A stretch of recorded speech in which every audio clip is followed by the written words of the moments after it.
एक 9 साल की बच्ची ने अपना पिगी बैंक तोड़ा। अपनी 4 साल की सेविंग्स दे दिए एक अनजान मुल्क के लिए, अनजान मुल्क के बच्चों के लिए। और इंटरनेट ने क्या किया कि 3 अलग अलग अटैक्स किए। पहला, ये तो भिखारी हैं, इनके पास पैसा कहाँ से आया। दूसरा, कश्मीरी पंडित्स का लूटा हुआ पैसा है, इसीलिए दे रहे हैं। और तीसरा, अपने देश के लिए इनने आज तक क्या किया, या सिर्फ ईरान के लिए ही इनका दिल धड़कता है। 3 कमेंट्स, 3 एक्यूजेशंस। आज तीनों का जवाब देंगे, और कुछ चीजों का जो इंटरनेट पे डेलिबरेटली इग्नोर की जाती है। कुछ हफ्ते पहले यूएस ईरान कॉन्फ्लिक्ट के टाइम कश्मीर की वैली में कुछ ऐसा हुआ कि गवर्नमेंट को ऑफिशियली बीच में आना पड़ा। और फिर 3 टाइप के कमेंट्स ने पूरे इंटरनेट को 2 हिस्सों में बांट दिया। आज हम तीनों का जवाब देंगे, नंबर्स से, गवर्नमेंट की अपनी रिपोर्ट से, और कुछ ऐसी स्टोरीज जो मेन स्ट्रीम मीडिया ने कभी रिपोर्ट ही नहीं की। और गारंटीड ये है कि तीनों आंसर्स वो होंगे जो आप एक्सपेक्ट नहीं कर रहे हैं। पहले डोनेशन की पूरी पिक्चर देखते हैं। द प्रिंट की एक रिपोर्ट के मुताबिक सिर्फ एक हफ्ते में ऑफिशियली कश्मीर में ट्रैक्ट अमाउंट ₹18 करोड़। लेकिन वियॉन और रिपब्लिक वर्ल्ड की अगर ग्राउंड रिपोर्ट्स की बात की जाए तो उन्होंने कहा कि सिर्फ 2 दिनों में कम्युनिटी एस्टिमेट्स के हिसाब से 500 से 600 करोड़ रुपए तक डोनेट किए गए। ये सिर्फ कैश नहीं था। आप ये केस सुनिए। श्रीनगर के जडीबल एरिया में लगभग 73 साल एक औरत के हाथ में कॉपर के बर्तन लेकर वो खड़ी हुई थी। मिडिल ईस्ट आई की एक रिपोर्टर ने उसे डायरेक्टली कोट किया, और वो कहती हैं कि कश्मीर में हम ये बर्तन अपनी बेटियों की शादियों के लिए रखा करते हैं, जमा करते हैं। आज हम ये उन बेटियों को दे रहे हैं जिन्होंने इस जंग में अपनी माओ को खो दिया। एक आदमी ने अपनी गाड़ी दे दी। और बडगाम का एक विलेज, जिसे government officially below poverty line मानती है, रखा जाता है, उस अकेले विलेज ने 15 लाख कैश, 25 लाख का सोना और 10 लाख का कॉपर दे दिया। एक ऑफिशियली गरीब विलेज ने 50 लाख रुपए के आसपास दिए। अब सवाल उठता है कि इनके पास ये आया कहां से। और यहां से पहले कमेंट का आंसर शुरू होता है। जेएनके इकोनॉमिक सर्वे 24-25 के हिसाब से जम्मू एंड कश्मीर की टोटल इकोनॉमी 2.65 लाख करोड़ है। पर कैपिटा इनकम 1.5 लाख, और ये ग्रो हो रहा है दिल्ली, पंजाब, हिमाचल से तेज। आरबीआई का डेटा देखा जाए तो सीएजीआर 8.3%, पॉवर्टी रेट लगभग 2.81%, नेशनल एवरेज रफली 11% है। कई स्टेट्स तो 30-40% के ऊपर जा रहे हैं, और जम्मू एंड कश्मीर सिर्फ 2.81। 2022 में नीति आयोग ने एक लिस्ट बनाई, पॉवर्टी सबसे तेज रिड्यूस करने वाली स्टेट्स। जम्मू एंड कश्मीर उस लिस्ट में था। तो भिखारी वाली थ्योरी का तो जवाब आपको मिल गया होगा। लेकिन ये इकोनॉमी आती कहां से है? और यहाँ वो चीज है जो जनरली काफी शॉकिंग है। जो सेब आप लोग अपने मार्केट्स में देखते हैं या घर पे खाते हैं, पूरे इंडिया का लगभग 78% एप्पल प्रोडक्शन सिर्फ कश्मीर से आता है। लगभग 80%, 3/4 हिस्सा एक जगह से। सोपोर की एक मंडी है जिसे एशिया की सेकंड लार्जेस्ट फ्रूट मंडी कहा जाता है। उसने 2024 में अकेले 6000 करोड़ का ट्रेड किया। सिर्फ एक मंडी ने। 35 लाख लोग डायरेक्टली इस इंडस्ट्री से जुड़े हैं, farmers, truck drivers, packers, cold storage workers.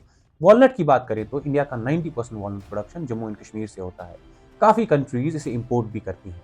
इन लोगों को गरीब बोल रहे हैं लोग कमेंट्स में, जो लोग दुनिया को लग्जरी गुड्स बेच रहे हैं। केसर की बात करते हैं तो 3 लाख रुपए पर किलोग्राम जाता है। सिल्वर से महंगा है इंडिया में। और पश्मीना का तो आपको पता ही है, लंदन के स्टोर्स में लगभग 5 लाख रुपए का एक शॉल बिकता है। 3.5 लाख आर्टिजन डायरेक्टली इस सेक्टर से जुड़े हुए हैं। ये लोग दुनिया को लग्जरी गुड्स एक्सपोर्ट करते हैं, और इन्हें लोग ऑनलाइन भिखारी बोल रहे हैं, पंक्चर वाला बोल रहे हैं। अब दूसरा कमेंट, कश्मीरी पंडित्स का लूटा हुआ पैसा। इसका जवाब सीधा देते हैं काफी आसान भाषा में। कश्मीरी पंडित कम्युनिटी का डिस्प्लेसमेंट जो 1990s के बाद हुआ, वो एक रियल हिस्ट्री है। वो एक काफी पेनफुल स्टोरी है। कोई भी इंसान, सेंसिबल इंसान, उस दर्द को डिसमिस नहीं करेगा। लेकिन ये स्पेसिफिक क्लेम करना कि जो पैसा भी डोनेट हुआ है वो कश्मीरी पंडित्स का लूटा हुआ पैसा है, इसके लिए डेटा है जो सीधा जवाब देता है। 35 लाख लोग एप्पल इंडस्ट्री में काम करते हैं अभी। ये लोग खेतों में काम करते हैं, हाथ से पश्मीना बुनते हैं, केसर के खेतों में सुबह 4 बजे उठ के काम करते हैं। नीति आयोग का डेटा अगर देखा जाए, जो इंडिया का अपना गवर्नमेंट का डेटा है, 2.81% पॉवर्टी रेट जेएनके के करंट रेजिडेंट्स का है। ये पैसा इन लोगों की मेहनत का है, अपने खेतों का, अपने हुनर का और अपनी मंडियों का है। और वो 9 साल की बच्ची, उसकी पिगी बैंक में 4 साल की सेविंग्स थी। बच्चों की पिगी बैंक में किसी और का पैसा नहीं होता। एक दर्द को यूज करना, एक बच्ची की नीयत पर सवाल उठाने के लिए, वो काउंटर आर्ग्यूमेंट नहीं कहा जाता, उसे डिफ्लेक्शन कहते हैं। अब तीसरा कमेंट, अपने देश के लिए कभी कुछ नहीं किया। ये सबसे इंटरेस्टिंग जवाब है, और आप जरूर सुनिएगा। कश्मीर ने क्या किया। केरला में 100 साल की सबसे बड़ी फ्लड आई, 1.5 मिलियन लोग डिस्प्लेस्ड, एक स्टेट पूरी तरह अंडर वाटर। और कश्मीर ने क्या किया। जम्मू एंड कश्मीर बैंक के एम्प्लॉइज ने अकेले, सिर्फ एम्प्लॉइज ने 11 करोड़ डोनेट किए केरला सीएम रिलीफ फंड में। बैंक के चेयरमैन ने लगभग अपने 2 महीने की सैलरी दी, और स्टाफ ने अपनी 1 हफ्ते की कमाई, क्योंकि उन्होंने 2014 में खुद फ्लड देखा था, उसका दर्द देखा था। उत्तराखंड केदारनाथ फ्लड, लगभग 6000 लोग मरे उसमें, कश्मीर ने डोनेट किया। जम्मू एंड कश्मीर कैबिनेट ने ऑफिशियली 1 करोड़ अनाउंस किया पीएम रिलीफ फंड के लिए, बिना किसी ट्रेंडिंग हैशटैग के, बिना किसी शोर के। कोविड में जब इंडिया का हॉस्पिटल सिस्टम एज पर था, पीपीई किट्स नहीं थी, ऑक्सीजन नहीं था, स्टाफ नहीं था, कश्मीरी डॉक्टर्स, सेम लोग जिन्हें टेररिस्ट बोलते हैं ऑनलाइन, उन्होंने पीपीई किट्स और मेडिकल इक्विपमेंट डोनेट किया दूसरे स्टेट्स को।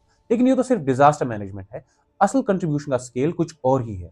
कश्मीर की एप्पल इंडस्ट्री 10,000 करोड़ से ऊपर है। ये सेंट्रल गवर्नमेंट को जीएसटी देती है। हर सेब जो कश्मीर की मंडी से निकलता है, दिल्ली में बिकता है, मुंबई में बिकता है, उसका टैक्स सेंट्रल पूल में जाता है। वॉलनट जो यूएई टर्की भेजा जाता है, केसर जो यूके और कनाडा इंपोर्ट होता है, पश्मीना जो लंदन में 5 लाख रुपए में बिकता है, ये सब फॉरेन एक्सचेंज इंडिया के लिए लाते हैं हर साल, साइलेंटली, बिना क्रेडिट मांगे, बिना आपकी रील्स के।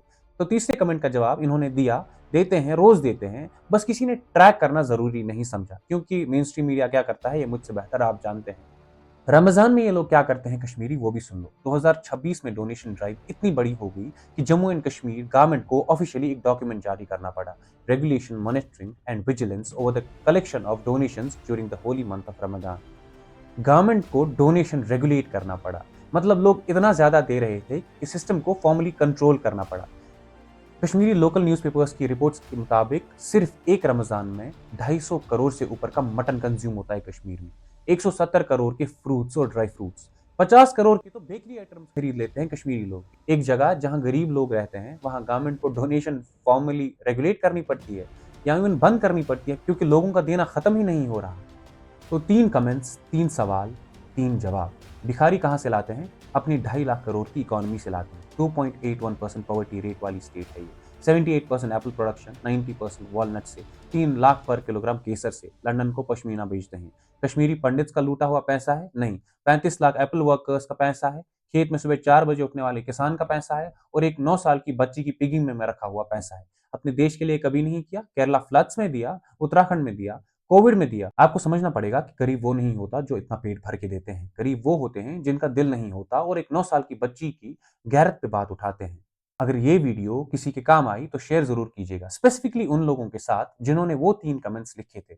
और अगर कोई भी फिगर आपको चैलेंज करना है तो प्लीज कमेंट्स में बताइएगा। डिस्क्रिप्शन में सोर्सेज भी रखे हुए हैं, नीति आयोग से आरबीआई तक, जेएंड के इकोनॉमिक सर्वे से मिडिल ईस्ट आई तक, सब पब्लिक रिकॉर्ड्स हैं, आप खुद वेरीफाई कर सकते हैं। फैक्चुअल सोर्सेज नीचे हैं। Thank you very much for watching.